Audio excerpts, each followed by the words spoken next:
Okay, hey, we just went live. Let me tell you guys on the chat, just went live. Hit play. And waiting to know that you can see us and hear us for sure.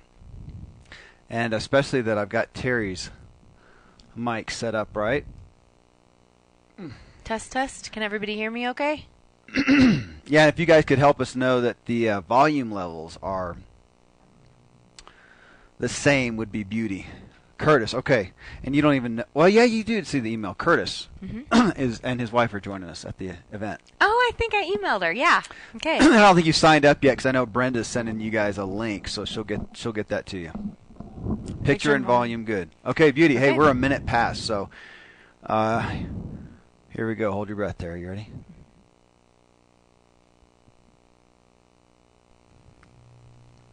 Hi, this is Kevin Miller. There we go. Hold on.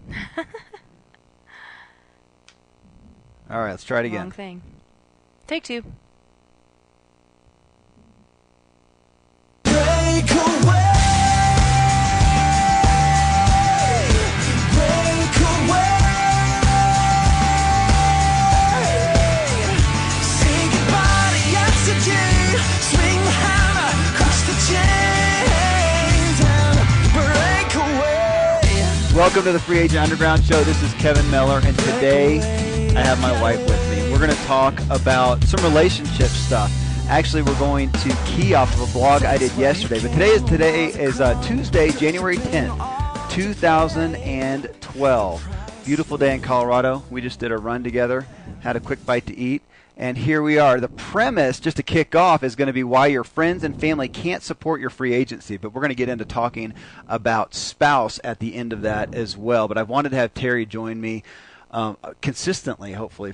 I've wanted that for a while, but it just we have a busy life, so we're gonna give it a run today and see how we can start scheduling this and doing it. Before I get going, though, real quick, want to welcome some members that have joined since the last show. Christine Nezovic out of Lincoln, Nebraska has joined us. Actually, it's an all-women's group. Christine, Karina Miles from Pittsburgh, Indiana, and Karina Kreger from Jacksonville, Florida, all joined us since last week's show. So is it Karina? Karina and Karina? I guess so. How to pronounce it right. I should have asked. It looks like Karina. In my head, I have said Karina. Okay. All right. Yeah. Well, so they have joined us, and Christine is Karina. There, she put it on the thing. Oh, Karina. you're there. You're there, Hey, Karina. that's Thank so nice. you. Karina. Okay. Beautiful. Karina. Thank you. Welcome. Thanks for being here. And Christine she'll be at the event as well. She signed up for the Free Agent Academy Accelerator event, which is January 27th through the 29th, about 3 weeks from now, with her husband. I want to say his name is Milo, and I don't think she's with us today to tell me for sure, but they will be here for the event as well. And speaking of that, we've got some folks here in the live audience, too, that will be at the event. We're getting down there now. I used to look at 3 weeks is when I had to get plane tickets. I think now people look at 14 days, but to make your travel arrangements, check it out, freeagentacademy.com/events, and you can see the information on this event, this accelerator event. Ask questions there. What? What? I thought you were going to say No. something. Okay. James Woosley's in there. Now, he's one of our professors. He'll be in there. He was a guest on last Tuesday's show talking about planning. He'll be at the event live. And let's see, I see Gary Barkalow in the live audience as well. He'll be there, one of our lead-offs, as he's our professor of calling. So go check out the event. It is a profound one. We won't have another one until May, actually. So yesterday I wrote a blog, and it was inspired from one of our members in Free Agent Academy. So he posted this in the membership group. I think it might have even been in Gary's calling course that he posted this.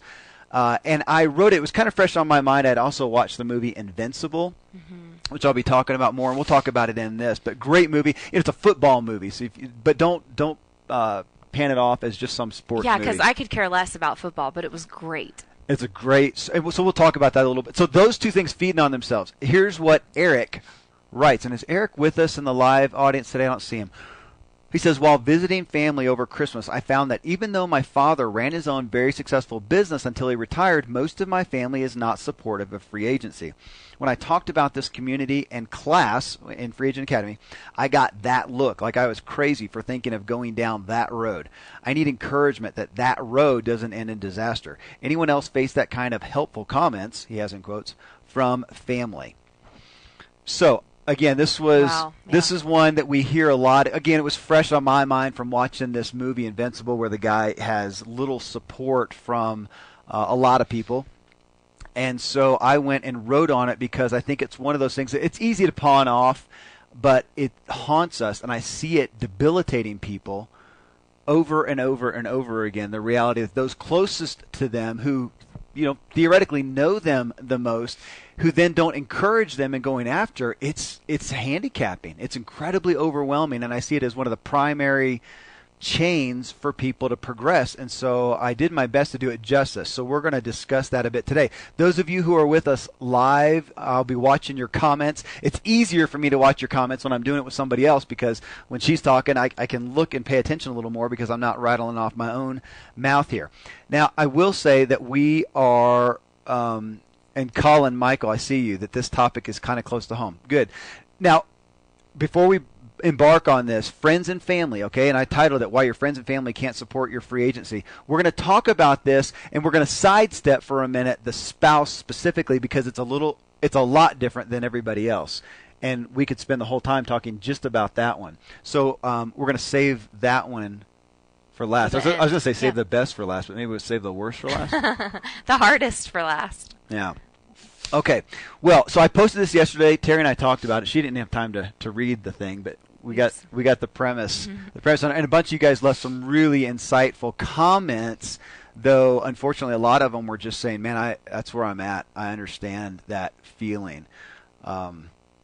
So I started it off, and we'll just kick it off here. Then why is it? Why can't they? Ultimately, it's because you are a threat. That was the message of the blog, and that's what we'll talk about, why that is today. And I want you to just understand the score of what's going on so that you can overcome it. That's the point. Because otherwise, I'm afraid it will continue to drag you down. There's another movie about someone, is he trying to be a fighter or something, but really he works in a mine, and his parents do the same thing. Like his dad is like, you'll never make it, and his brother actually gets real upset with him, and I can't remember. But anyway, it's such a scene that we see played out in movies, and in the movie we're like, pulling for the underdog, and we get it, why his friends and family don't support him, or her friends and family. But when we're living it, it's just miserable. I mean, when you're living it, you feel like, no, it's really because I'm a loser. It's really because I really can't make it. I really can't. I'm not going to pull it off. And they're right. Everything they're saying is right, and it really wears us down. Whereas in the movie, you get the story of the guy who his friends and family do that, and they're like, and it's fuel to go be successful. Like in this movie we just saw, Invincible, if you have not seen it, it's a great one to go check it out. What did you find it on iTunes for $1.99 or something? Yeah, I think so. Amazon Instant Video, $1.99. And so we watched it as a family. I think there's a few bad words, but mostly it's clean. So the older kids watched it with us. And there's a scene in there where he's a bartender, and he's sitting at the bar with his buddies in Philadelphia. Mm-hmm. And he is trying out, they have an open tryout. It's the true story of Vince Papale. Did I say it right, Papale? Mm-hmm. And he's trying out for the Philadelphia Eagles, and his buddy sitting at the bar says something along the lines of, it doesn't matter. Once this is over, you've been in it. He makes it. The guy, Vince Papale, he makes it in. And his buddy says, yeah, well, you're in there now, but it won't matter. You're just going to be normal, like one of us. You're just going to be a nobody, just like the rest of us when it's all said and done. And his friend isn't even being hateful. He's just kind of being realistic. Like, dude, don't get your hopes up. You're just going to be a nobody like the rest of us. And that's kind of what, I mean, there are people around him that are super excited and motivated about it, but there's a lot of people around him that say, like his dad says, don't get your hopes up. Don't get too excited. Come on. That look. He gets that look from everybody when he goes out. And even then when he makes it, they're all like, yeah, you're going to get cut next week. Well, he goes on to greatness. And it's interesting, too. something that we said when we were or you talked about when we were running. He wasn't just arrogantly and flippant and, hey, I'm going to meet it and I'm going to beat the world, but he did do his best. He did the work, and that was a good part of this too. He had done the work, and he continued to put out his best, to put out more effort. But let's come back to the friends and family aspect, that the reason that happens primarily. And we can sit and see other people achieve things on, whatever you're watching, TV or just, somebody that you hear about.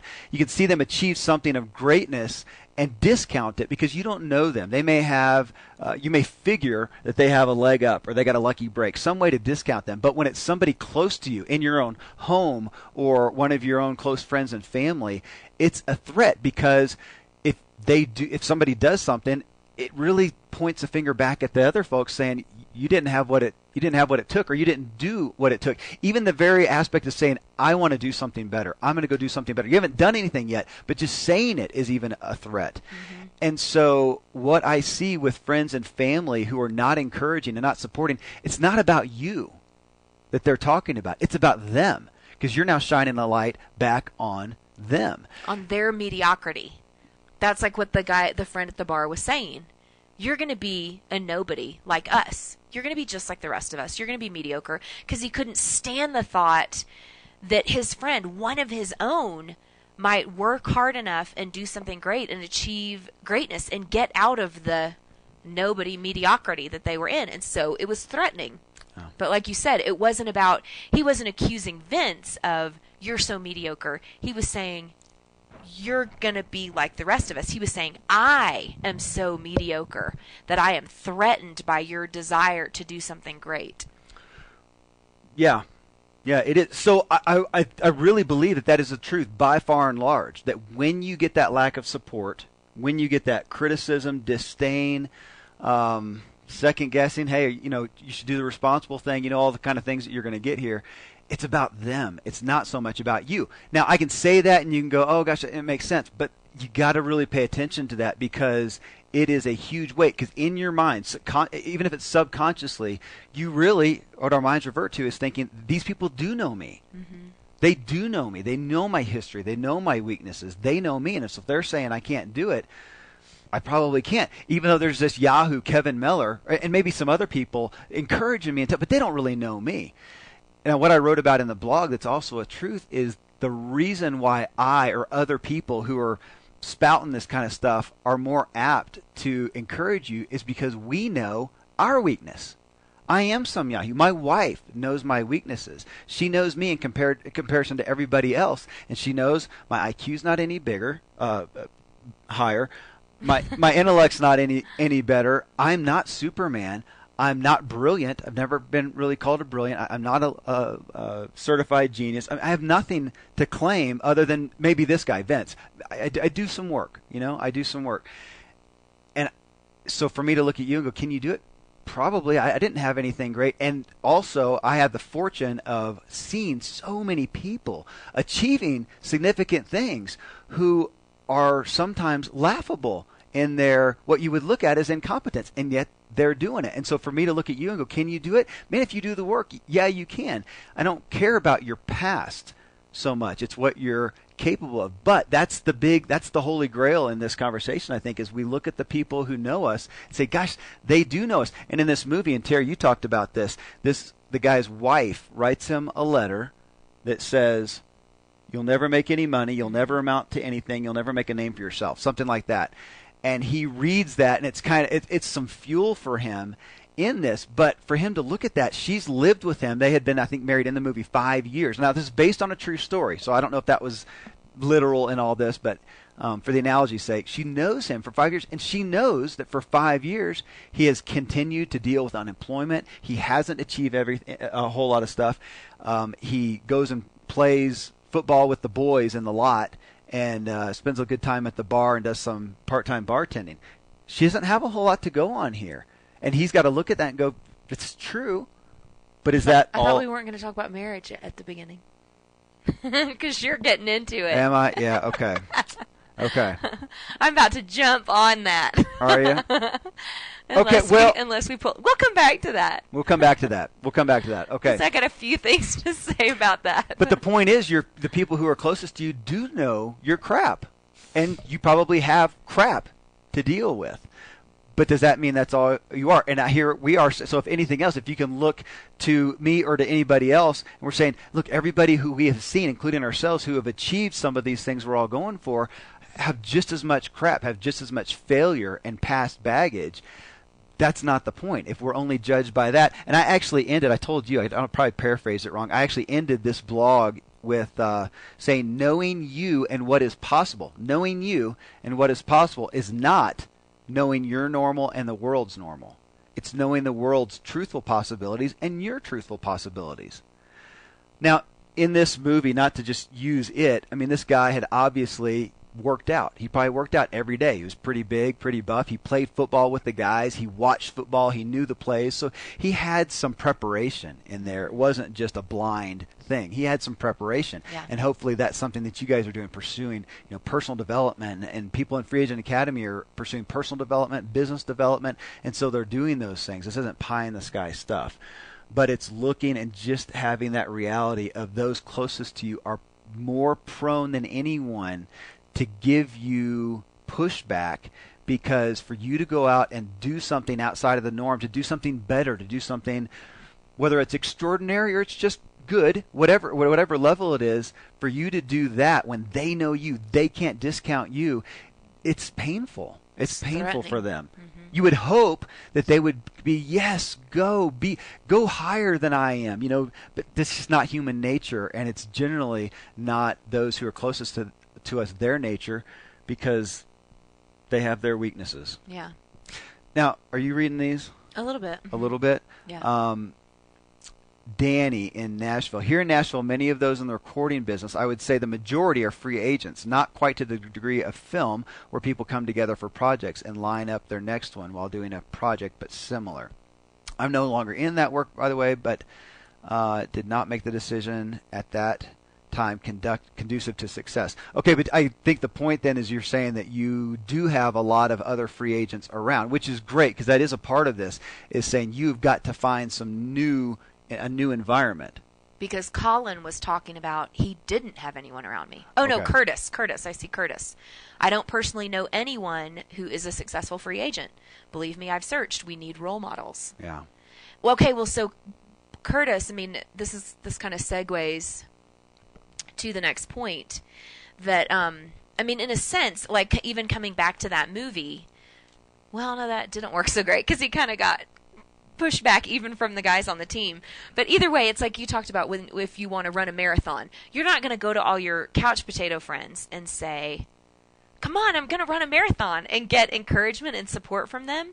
No, you know what they're going to say is, dude, you're an idiot. You'll never be able to do that. Oh, yeah, right, whatever. Come tell me when you've run 3 miles. I mean, they'll joke and laugh, and you're not going to get real serious encouragement and support. You've got to go to the running club to find the support to run that marathon. And you're going to get to that running club and get with the people who say, oh my goodness, I ran my first marathon 3 years ago, and oh, it was so hard to get started. Let me encourage you. So you've got to move yourself into a new sphere of influence. And I mean, that takes hard work, because you're saying, this is my life. These are my friends and family.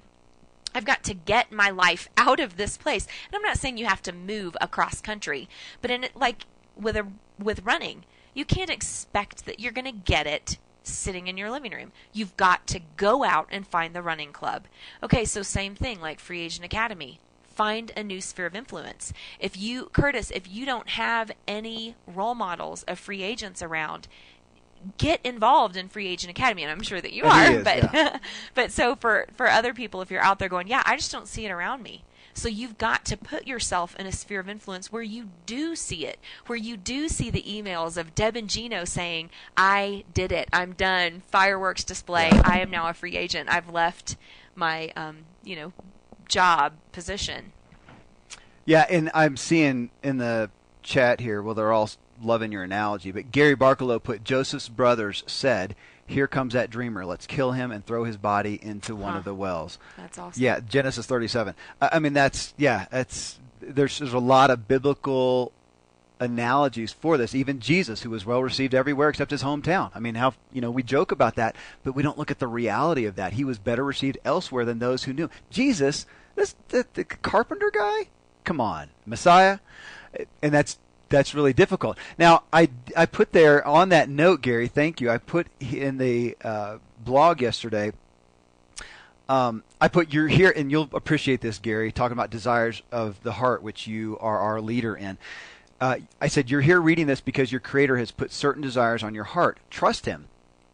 Obey Him by doing this. And this is Proverbs 1-5. A wise man will hear and increase learning, and a man of understanding will attain wise counsel. So 2 points on that. One, if you have listened long and heard some of my story, you know that the majority of my past failures come from my lack of any counsel. Not even unwise counsel. Just none. Zero. It was just Kevin. And as much as I could push Teri to at least say yes to, even if that's not what she really felt. And so I had no counsel. So I totally failed God's command in that aspect. Now, the second thing, though, and what we're talking about here is when he says wise counsel, who is that? That's what Teri's talking about. Mm-hmm. Is wise counsel your fellow couch potatoes if you want to go run a marathon? Probably not. Who would wise counsel be? So I wrote, if you have any friends and family members who are radically striving for God's purpose in their lives and are successfully self-employed, doing something they believe in and are passionate about, then by all means, yes, seek them for wise counsel on pursuing your calling and free agency. If not, however, love them, but don't go to them for wise counsel because they don't fit God's design for that. So who is that wise counsel going to be? And yeah, of course, we are shameless in talking about Free Agent Academy, but there are, groups in most big cities like SCORE, the Society of Retired Executives, I think is what it's called. There are small business administration stuff. Maybe not my favorite choice, but it's something. And there are other people who are self-employed, whether you just hunt them down, whether they're part of your church, and you ask. I know when we first moved here, I asked one of our pastors to give me a list of everybody who was self-employed. I wanted to make just a group of people in the area.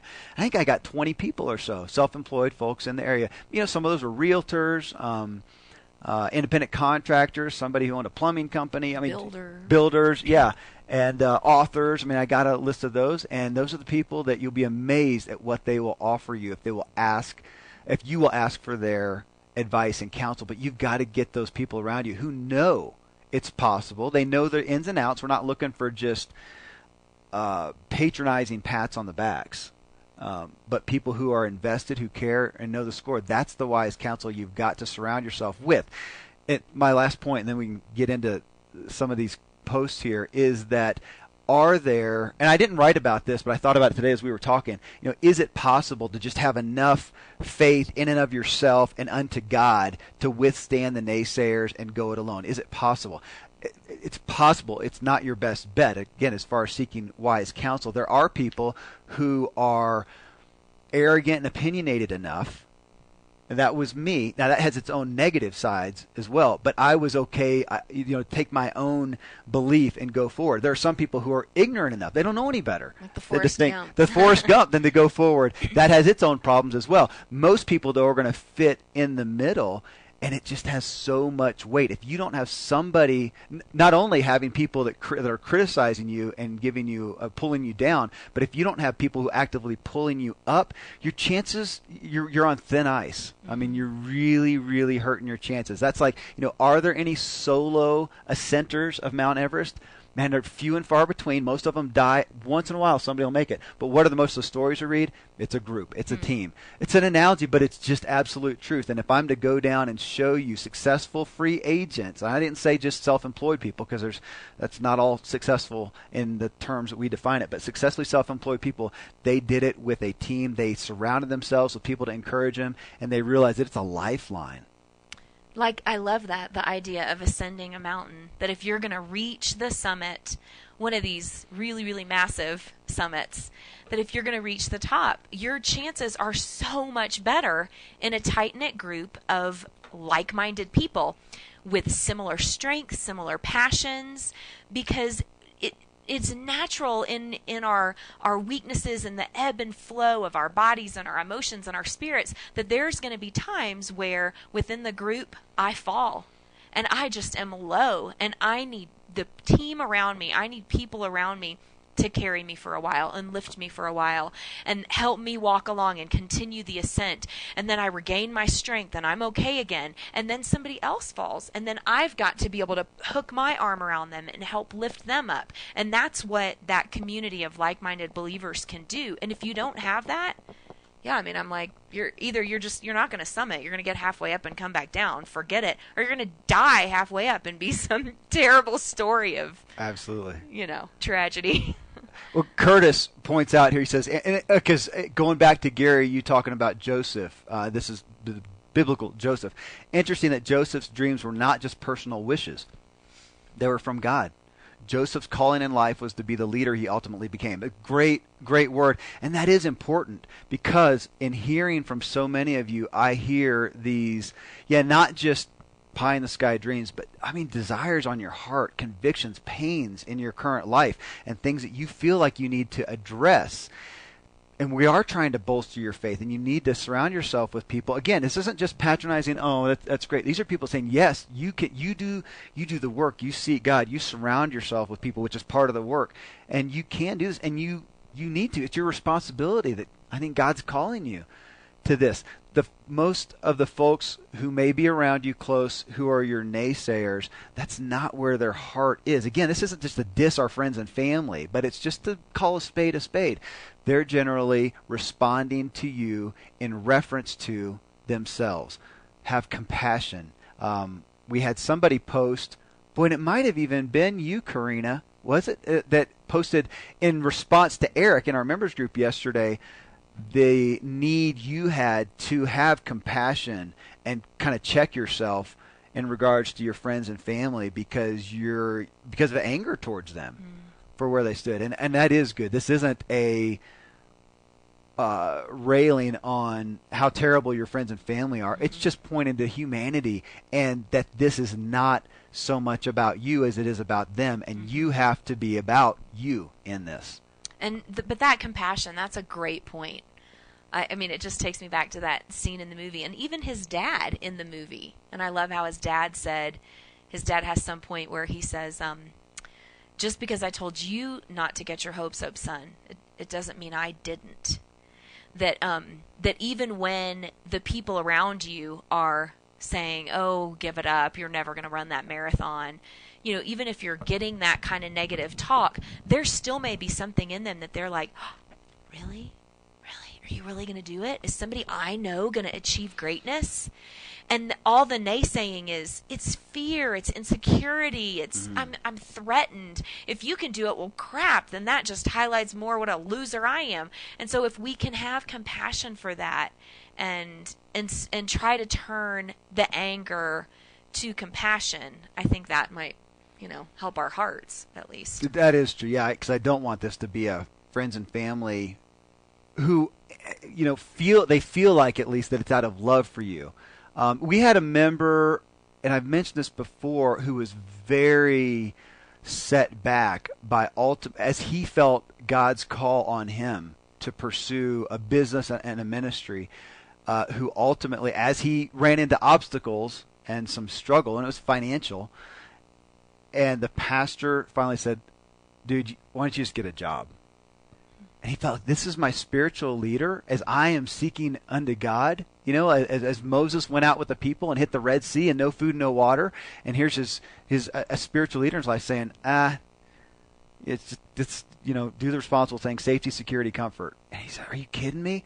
And he knew better, but man, it was just hard. It was just hard because this person was close to him, was a leader. And that is this reality. Again, the people close to us, it impacts us. We cannot minimize it. We can't brush it off. None of us can. I mean, Gary Barklow, he's on here. He knows full and well that most men are ultimately either striving or thriving from the approval or lack thereof from their fathers. Why is that?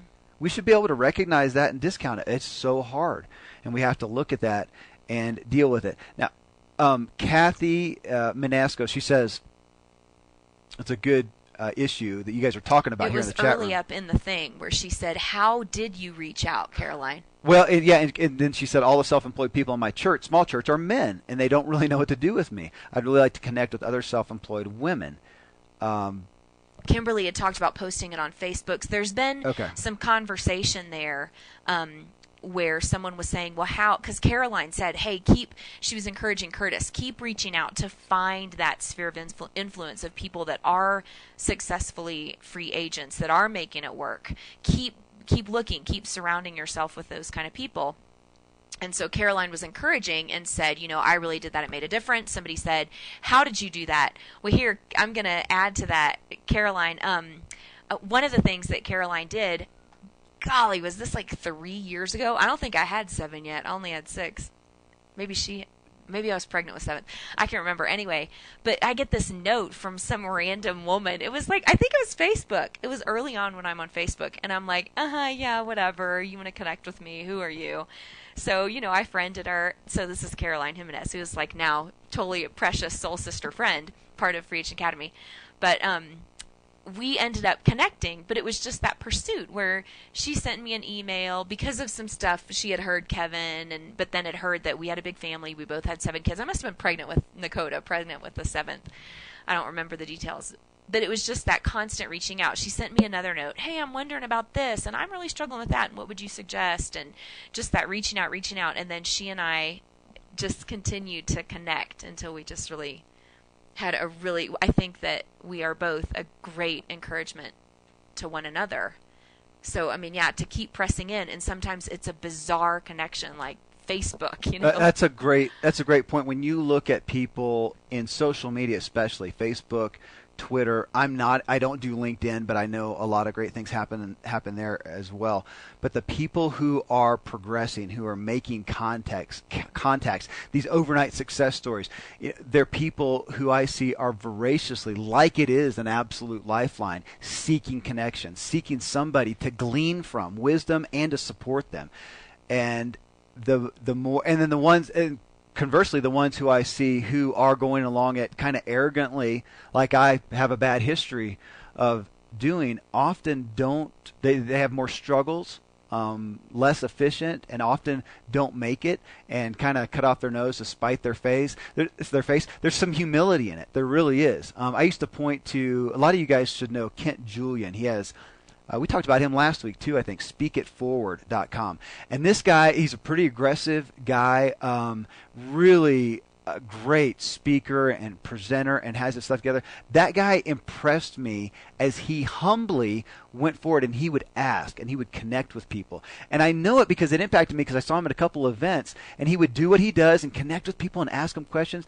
And, somebody would invariably start spouting stuff off, and I'm thinking, oh, they have no idea who they're talking to, because Kent has achieved, so much in maybe what they're talking about. And he's just sitting there, and he's listening, and, he deals with that, and that probably wasn't what he was looking for. But then he goes on, and he just humbly goes out and asks and asks and asks. And then he does. And somebody I missed it. Where's the quote that said, Caroline? Oh, that was great. Caroline, a neat quote she learned yesterday. People will always doubt what you say.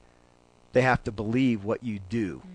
I like that one. But it just reminded me of him. He did. He went out and he put it to work. And I continue to see incredible connections and resources provided to people who go after wise counsel, who seek out, and who do not believe the naysayers.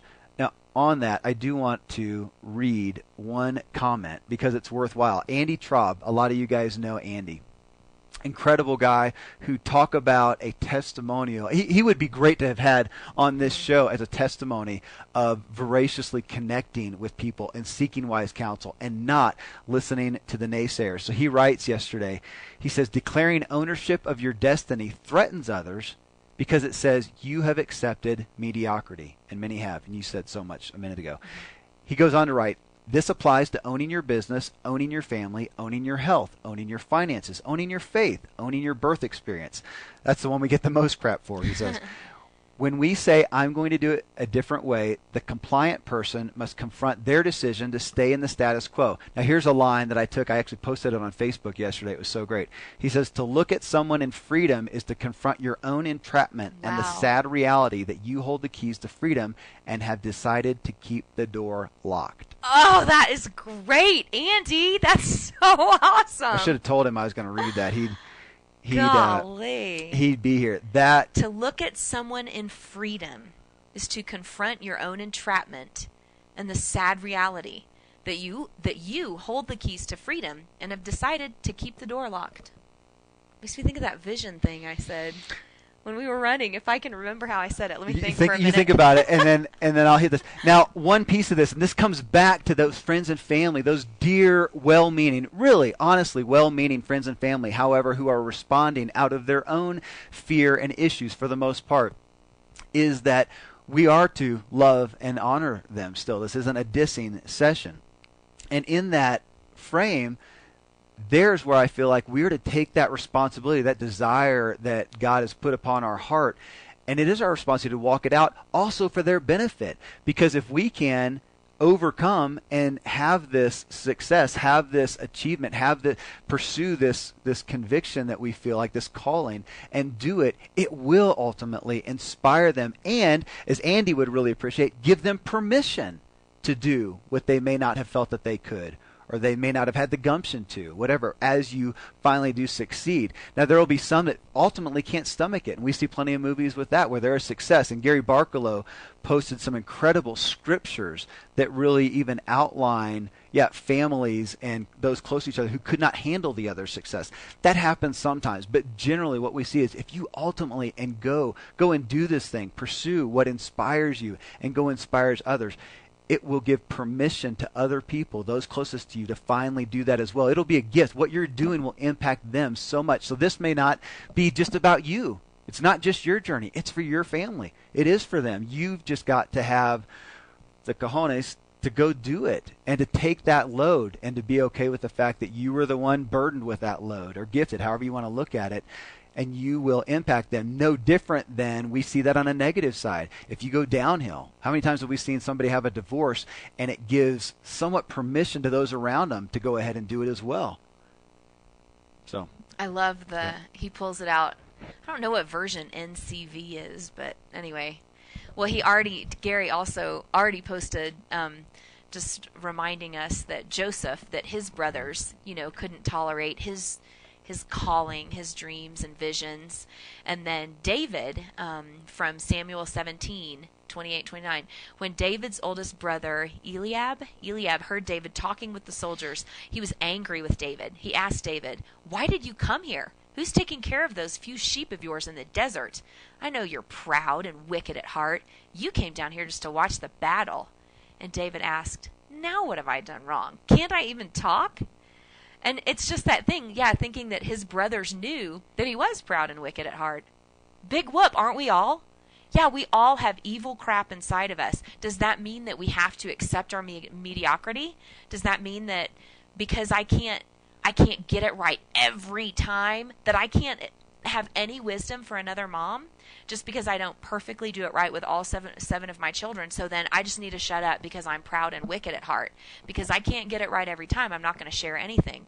No, we're all proud and wicked at heart, and we still have callings, and we have to pursue them, and the people around us are going to accuse us of our flaws, but we're not the sum of our flaws. Yeah. I mean, some of this stuff is just as juvenile as what we see in our little boys, our little 5 and 7 or 6 and 7. He's almost 6. Almost 6 in February. Almost 6 and 7-year-old boys, and the little one especially, if he says, "Hey, I did XYZ," the bigger one right away says, "Oh, I did it too." I did it better. I did it better. Human nature that we don't always grow out of. We like to think better of those around us and think of that they're more mature than that, and we like to think that about ourselves. And some of you guys may be hearing that and realizing you've done this to other people, or you're doing it to other people. Probably not so much, because we obviously have a select group here of people who are trying to do something. So hopefully, this is a good call out to you. Are you encouraging others around you who are trying to do things that may even step on your toes? So, and now the chat's just flying along here. I can hardly keep up. Hey, when we were out running, this is similar to Andy's quote there about freedom. When you look at freedom, you confront your own entrapment.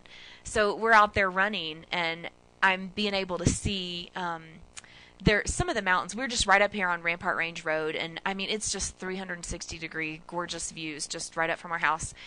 And I'm looking across and seeing some particular mountains that I don't often see, depending on the cloud conditions and whatever.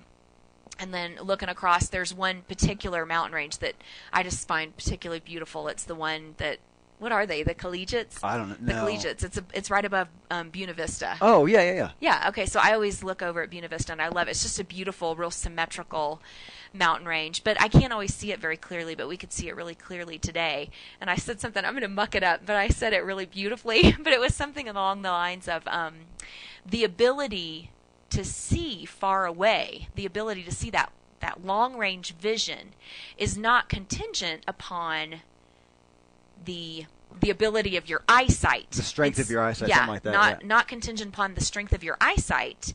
It is contingent upon the conditions of the environment. Well, you said the atmosphere at first. Which the was, atmosphere, the environment, yeah. Well, atmosphere, for that analogy, that's what hit me. You're right. Our ability to see the collegiates that are, probably as the crow flies, like 60 miles, are not dependent. I don't go up there, and some days my eyes are strong, some days my eyes are weak. My eyes are the same. They could see them, but if the atmosphere is poor, I cannot.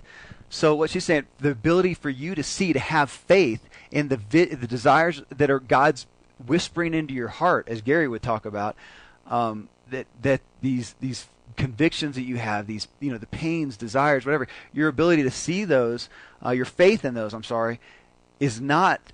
Maybe that's it. Your faith. Maybe that's it. That your faith could be strong, but it's going to be clouded over by the atmosphere, the environment that you're in. So if you're with the naysayers, you're going to lose faith. You are. That's one thing here. I don't want to minimize the power and the impact of the opinions that those closest to you share with you. To the point of where I know a lot of people have said, you know what, when I get together with my friends and family right now, I just don't talk about it. Yeah. I just don't talk about it. And that may be where it needs to be. Yeah. Hey, can I tell a little story about that? About yes. the ocean, or are we out of time? No, we're good, but we haven't even hit spouses yet, and we need to do that. So you talk about the ocean. This segues to the ocean, to the spouses, because it's the story of us and what happened. Okay, and then we'll hit spouses, and Devin Gino gives a good lead off, so we'll hit her too. Okay. I know a lot of you probably have that question. My spouse is not with me on this. My spouse doesn't have the same vision. My spouse doesn't believe in me. Okay, so I'm going to have a long lead-in to this story of the ocean, of us seeing the ocean. Get your mic up. Uh-oh. So in this movie, Invincible, he has a note, Kevin said, from his wife that leaves him. They've been married like 5 years, and she has seen his history of all his failings and all his, unemployment and lack of really doing anything great. She has seen that, and so she leaves him this terrible note when she leaves him, and it says, you'll never go anywhere, you'll never make any money, and you'll never make a name for yourself. And so he keeps that sheet of paper. And in the movie, it's really neat. He doesn't keep it forever, like mourning over it. It reminds me of the scripture in James, where James tells us you need to be a doer of the word and not a hearer only. And that a hearer of the word, who is not a doer, but someone who's just deceiving themselves, they look in the mirror and turn away and immediately forget what kind of person they are. But a doer of the work, that's a person, and I'm totally paraphrasing, but that can look and see, can recognize who they are. And I think that's what I saw in the movie. He had this note, and it was the look in the mirror of saying, I have been ineffective. I have not been doing what I needed to. I've been irresponsible. I have not been taking care of things. So he sees that, and he holds on to it, because for a while he wants to hold on to that reflection of what he has been and who he has been, and he holds on to that. And I think there's this fine line between wallowing in shame and guilt and saying, I need that to motivate me to be different, because if we don't ever look at our failings, then we're never going to really change. I mean, if there's no regret, then there's no repentance. And if there's no repentance, then there's no turning. And so for a time in the movie, he keeps the note, and then it's great. There's a scene where he decides, that's enough. I'm not that anymore. I am doing something different. And then it's like he's tearing it up. He's saying, I'm not listening. I'm not looking at that anymore because that's not truth anymore. And so that thing of being able to see the long-range vision. Okay, so Kevin and I are married like 10 years. This is almost 10 years ago. We've been married 10 years. Kevin has been his own wise counsel in his own my own unwise stink. counsel. And we have been down some rough roads, horrible financial decisions, massive, massive financial debt. I mean, month after month where we're just living on credit cards. It was retarded. It was completely ridiculous. So just really hard stuff. And I was accusing. I did all kinds of things where I was feeding into it. And I had my own share of things I was doing very wrong within our marriage, that I was tearing him down when he was lowest. But I was at a point 10 years into our marriage where I was saying, I'm done. I'm not in support of any other, little visions you have. I don't care. I don't want to hear them. I don't see them. I'm done. I mean, like somebody mentioned, that their wife is not on board.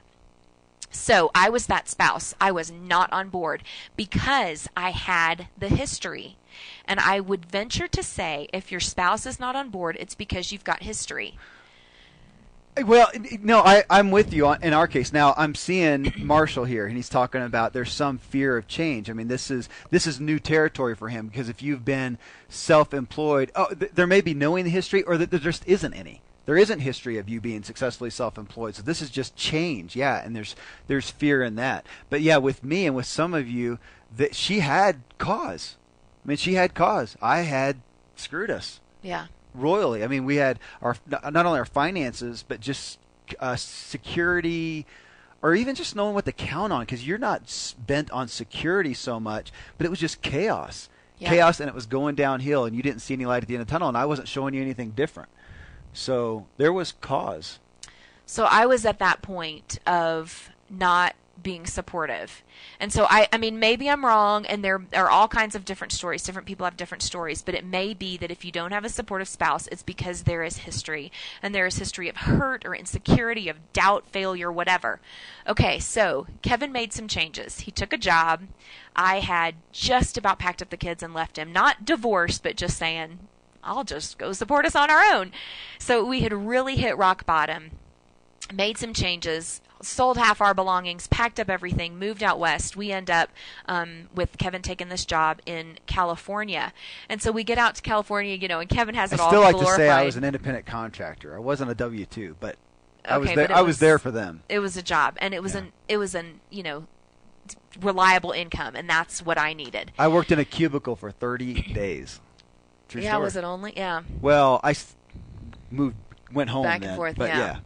So he had trumped up this place and hiking trails and whatever, and of course I just cry all the way there, and it's just a mess, and he's disappointed, and oh my word, it was a really hard time. So he would go out on these hikes and runs, and he kept insisting at this certain juncture in the run. If any of you have been to Silicon Valley area, all the bazillion towns in Silicon Valley, and then there's this 2,000-foot ridge. Skyline Boulevard. Right, that goes up to Skyline. Is the whole area called Skyline? But the road is, yeah. Mm-hmm. And then you go down 15, 20 miles to the coast. Mm-hmm. So it's like there's a ridge, and one way drops off to the coast, to the ocean. Yeah. The Pacific? Atlantic? Which is it? That California. The California coast. Ocean Pacific. Yes, Pacific. I'm a homeschooler. Okay, homeschool parent. You're supposed to teach that stuff. It's Pacific I know, that's time. Terrible. Pacific. Okay, so one way is the ocean. The other way is, San Jose, and what's the body of water there that we looked over? Oh, what is the San Francisco Gulf something or other? There's a body of water in there. San Francisco and San Jose, and I mean, it was incredible. I mean, we watched fireworks every direction. So anyway, all that to say, so he convinced me that at this certain juncture on the hike, you could see the ocean. And I'm like, The Pacific. Pacific side, yeah. And I'm Bay. like, yeah. The Bay, San Francisco Bay, yeah. Oh, San Francisco Bay was on the other side, yeah. So I'm thinking, you cannot see the ocean. So I go to that same juncture, and I'm looking. She was sick of my long visions. Exactly. And I mean, this was a hugely pivotal turning point for us, you guys, that has been something that I have held on to and that's encouraged us both. Because I was sick of, oh, I can see all the way to the ocean. Oh, the gold's going to be at the end of the rainbow next week. It will be. Oh, this time next year, we're going to be rolling in it. We're going to be doing great. And I was like, no, we're not. Nothing's ever going to get any better. So forget it. Get a job at Taco Bell. And that's where I was. I was really, really mean. And I had a lot of wrongness, obviously. You can see the ocean, he insists. And I am day after day going out on that run and that hike. No, you cannot. It is clouds. You are so full of crap. I literally said to him, the eye cannot see that far, Kevin. I mean, many times would roll my eyes. Yeah, you can see the ocean. Because he'd come back and say, I saw the ocean again. And I'd go back out, no ocean. Maybe some clouds. I don't know what you're talking about. Literally, the eye cannot see that far. So one day I'm out there, and it was kind of towards the end of the time that we've been there. So we've been there almost 3 months. And I'm out there. God has been working on me and working on both of us. And I'm out there, and I look out, and it is a crystal clear day. There's no moisture in the air. And there's the ocean. Absolutely with clarity. The sun is on the waves. There's the ocean in this little cleft of kind of between this mountain and this mountain. There's the ocean. And I just stand there and sob and sob and sob and sob. I did not see it. He saw it, Lord, and I did not see it because I was too short-sighted, and I didn't believe him. And not only did I not believe him, but I disdained him for it. I rolled my eyes and criticized him, and with my mouth spoke disdain and disbelief of what he had seen. And I came back and was just broken. It was a huge turning point, and said to him, I saw it. It was there all along. That vision was there all along. And it was not limited by the ability of my eye to see. It was only limited by the conditions of the environment. So, that's a little story. And now, as you're talking, Colin, thank you so much for sharing openly. He says he's had 3, because he's saying that that there's a lot of history for his wife's feeling. There's history that he says it: 3 career meltdowns, 2 business failures, 2 bankruptcies, even homelessness, and 27 years of marriage history. Wow. He says, but there have been some successes as well, and we have stayed together. That's about all I could claim, Colin. I mean, not everything I did. The one business that succeeded, I quit. I don't think you were. I don't know how much I sought your counsel on that either. I quit. I was done. Yeah, I think you were so miserable and horrible to be around. I was like, yeah, why don't you just quit? But here we are finally making money, and I quit that too. But, so you've got history there. So ours, gosh, and we're at the end of our time here. And we have, Colin, we've talked, it's been a long time, but we've talked on this before and some of the realities of our history. But there was a lot of letting go and reviving our marriage and her faith in me. I had to give up some things. Anyway, there's a long story there. But yeah, the point here, when we started out, of talking about friends and family, and ultimately the message here being you've got to understand where they're coming from, have grace on them, do not believe them. Do not believe them. You have to stick strong to your faith and surround yourself with a different environment and atmosphere if you're going to succeed. Otherwise, their perspective will ultimately drag you down. So don't minimize it. Don't believe it. You've got to discount that, where they're coming from, okay? But then I said spouse is different, because we're sure as heck not saying, hey, if your spouse is one of those people, just discount them, don't believe them, and do your own thing. That's also, talk about, some of the stuff that Gary's put in here, that's unbiblical, and that's what I violated so poorly, even as I pushed her and persuaded her to say yes when she wasn't really there in agreement with me either. And I violated that. And I think that there's beyond just some temporal realities to that, probably some supernatural realities that I don't know if I can expect God. I don't believe I can expect God to bless my efforts. Not that he abandons me, but to bless my efforts when I'm doing this out of union with the one that I committed union to unto God. There's God, here's us, and what happens after that is as we're together. And I don't think you can do that. So then that obviously begs into the question, so what do you do to get your, well, of course, those of you who are wanting to do it are going to say, well, how can I get my spouse on board? You just guys have to come together, I think is the point. And this may be just another show for us to do of how to do that, how to come together. And that doesn't mean that you'll get what you want. My getting Teri, I did not ultimately get her on board. I quit. I quit. And it doesn't mean I just tucked tail and did what she wanted, but I had to say, this isn't working. She's not with me.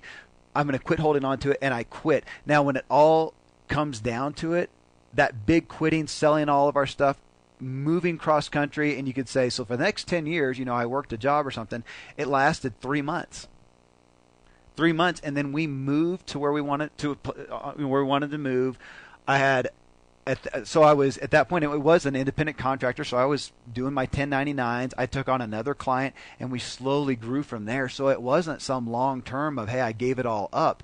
I didn't even give it up really, but I just stopped what wasn't working, and we put the focus away from the endeavor onto each other more, and started growing together. And then through that, then there's the I shouldn't say the happy ending, but there's the fruit of the story to say, going from that, what she shared, the disdain and the separation, to where today, if I start sharing doubts in any way, she's the first one to come back and give me the history, Colin, of what has worked and the truth of what she's seen, and she's my number one supporter.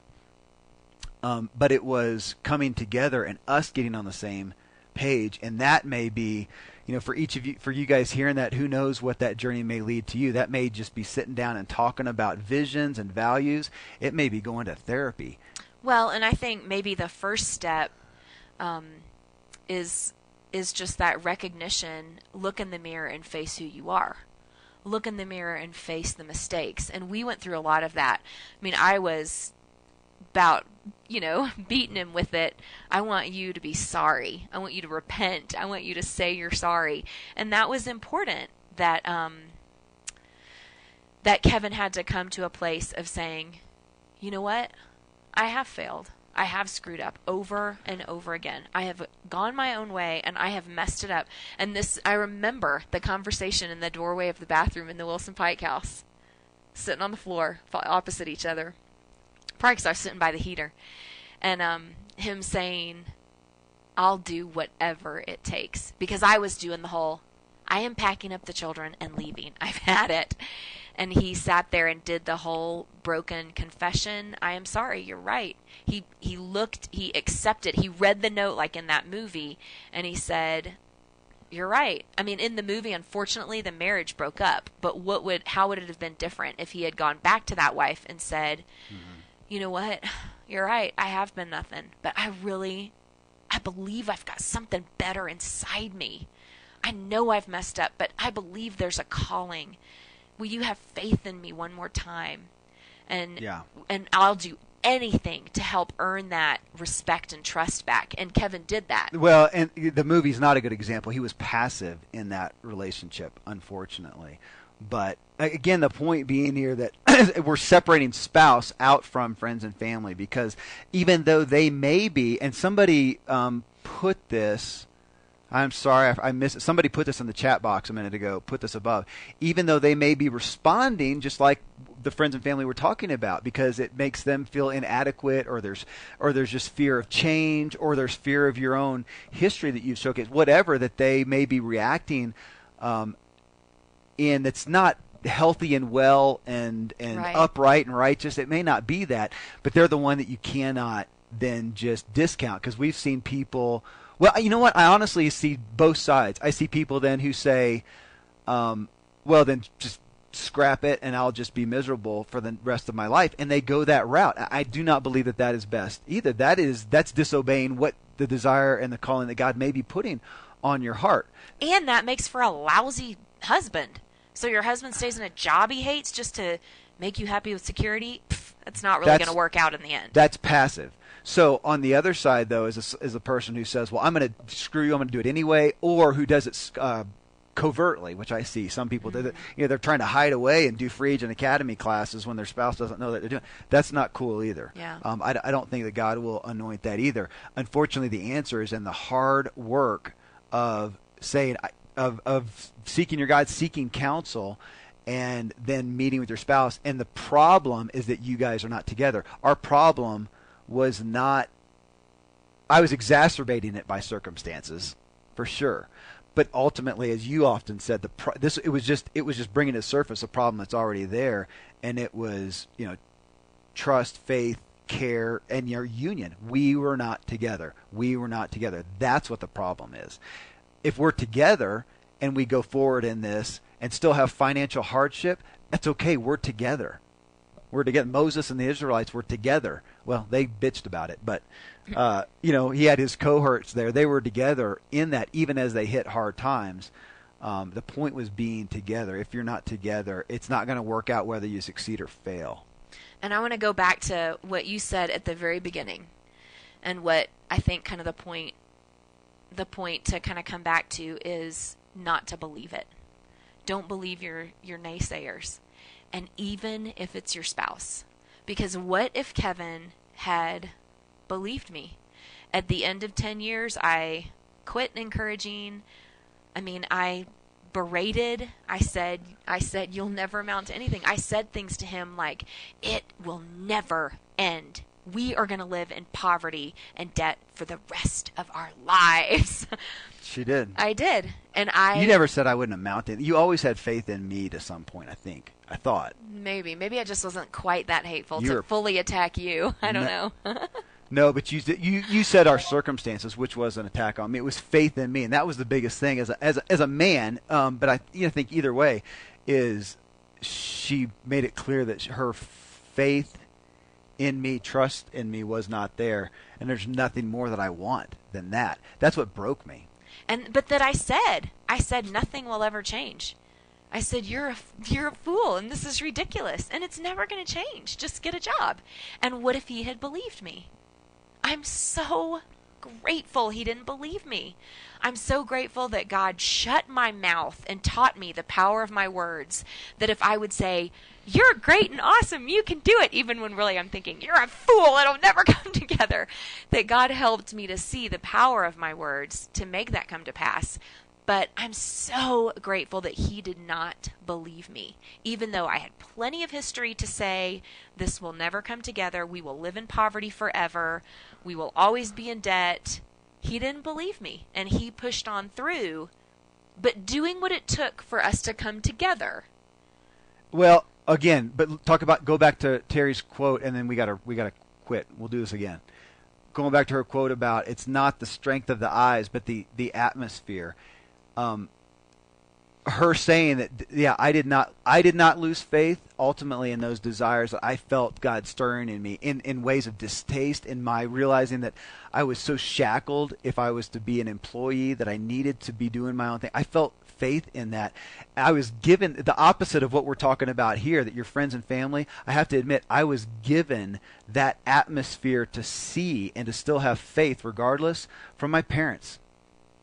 I did not have perfect parents, but I had some that gave me faith in the desires of my heart, not the luxuries of my heart, not the narcissistic aspects of my heart that want to eat M&Ms all day. We're not talking that. The desires of my heart, the pain, the convictions. I had that, and I got that from them.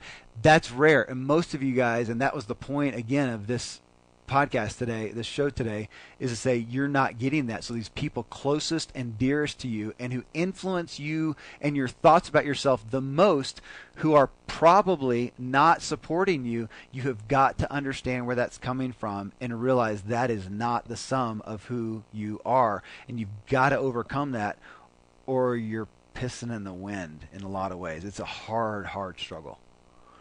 So, all right.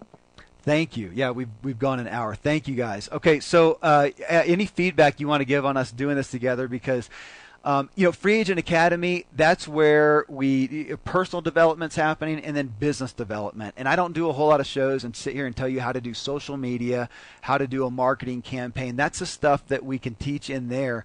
But we're trying to get you to the point of having faith in this journey of going towards free agency. And in that, we know that the number one obstacle is this. It's life.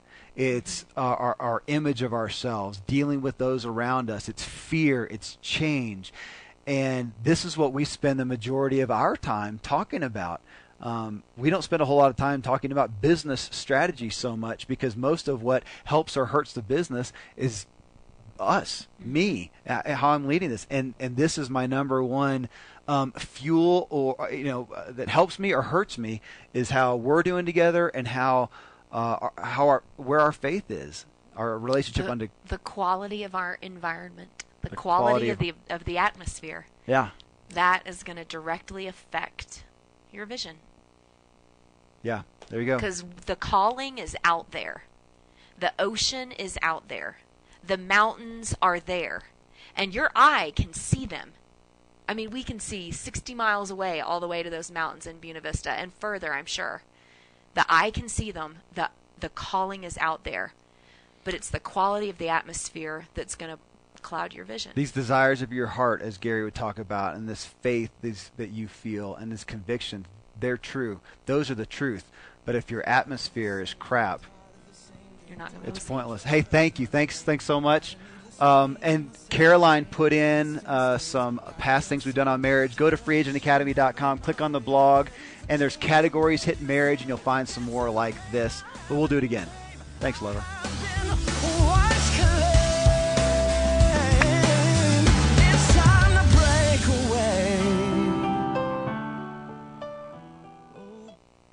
We're still live. I just quit the recording. Okay. And we still got a bunch of folks here.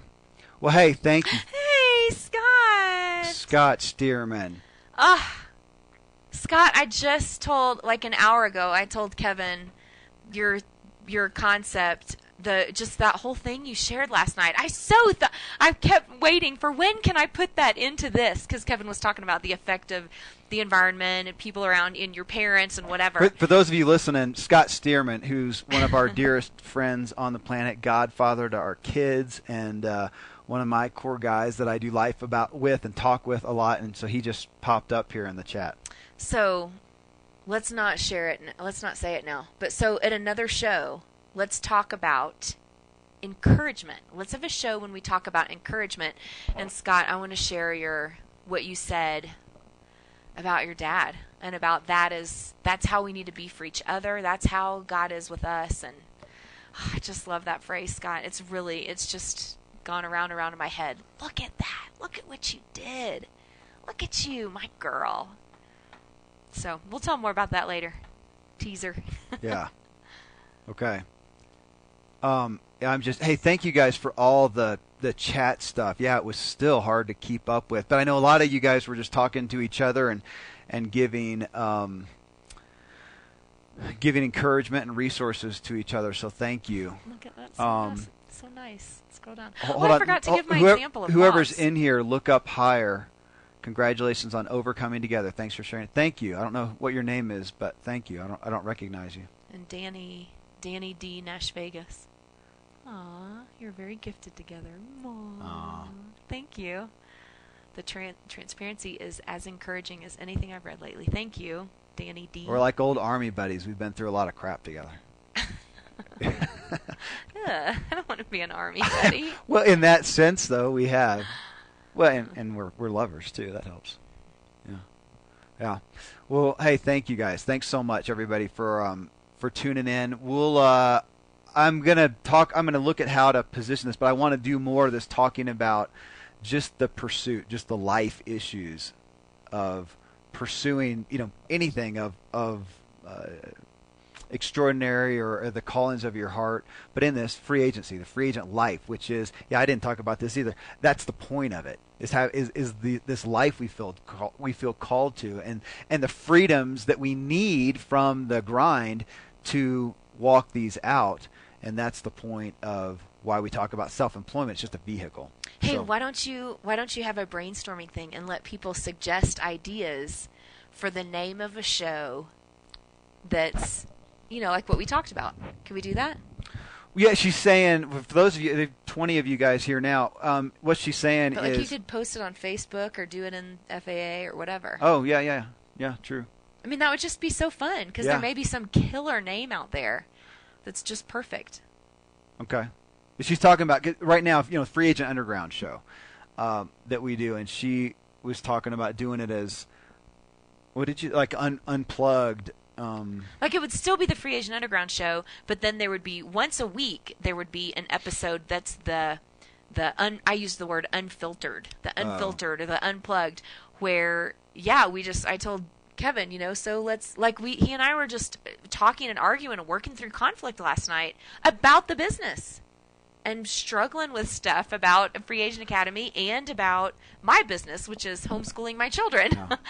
And all the schedule and craziness there, and just talked about it. It just seems like it would be effective to let people to work through that together, in a sense. Like, let's put that out there.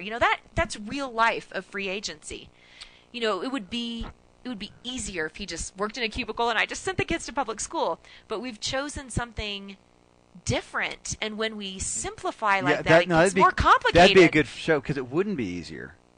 Some things would be, but then we look at that, because there were times when I did that. Maybe it'd be easier if I just go down and get a 6-figure advertising job. And she said, but there's no way we would do this with 7 kids. Yeah. Or 6 kids or 5 kids, and then we don't do life together. And then, so I don't know would it be easier?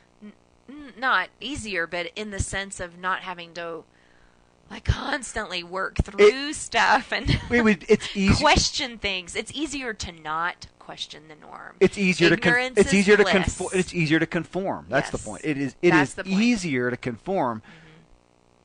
Mm-hmm. But it's not, the fruit sucks. Yeah, right. I mean, it's easier to heat up a thing of mac and cheese than to make a homemade meal, but then you weigh 1,000 pounds and you feel like crap. Feel rotten.